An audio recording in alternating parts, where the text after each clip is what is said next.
Menurut cerita, pada zaman dahulu terdapat beberapa gerbang kecil pada tembok yang mengelilingi kota Yerusalem dan disebut lubang jarum. Gerbang-gerbang tersebut hanya dibuka pada malam hari setelah gerbang utama ditutup. Untuk masuk, seekor unta harus berlutut dan muatannya diturunkan dari atas punggungnya terlebih dahulu.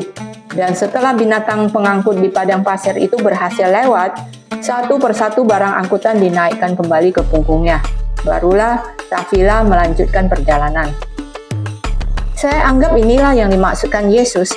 Lebih mudah seekor unta melewati lubang jarum daripada seorang kaya masuk ke dalam kerajaan Allah.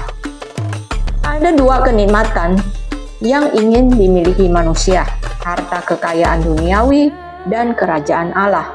Dua-duanya menarik. Ajaran agama termasuk ajaran Yesus seakan-akan mengharuskan kita memilih salah satu dan melepaskan yang lainnya. Kalau memilih harta kekayaan duniawi, tidak bisa masuk ke dalam kerajaan Allah. Sebaliknya, kalau menginginkan kerajaan Allah, harus menjual semua harta milik dan memberikannya kepada orang miskin. Sangat sulit, bukan? Jangankan di zaman sekarang.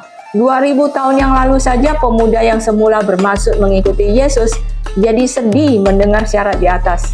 Kesedihannya disebabkan ia tidak sanggup berpisah dengan hartanya demi kerajaan Allah yang masih berupa janji. Keberatannya itulah yang Yesus umpamakan dengan sulitnya masuk ke dalam kerajaan Allah sebagai lebih sulit dibandingkan unta melewati lubang jarum.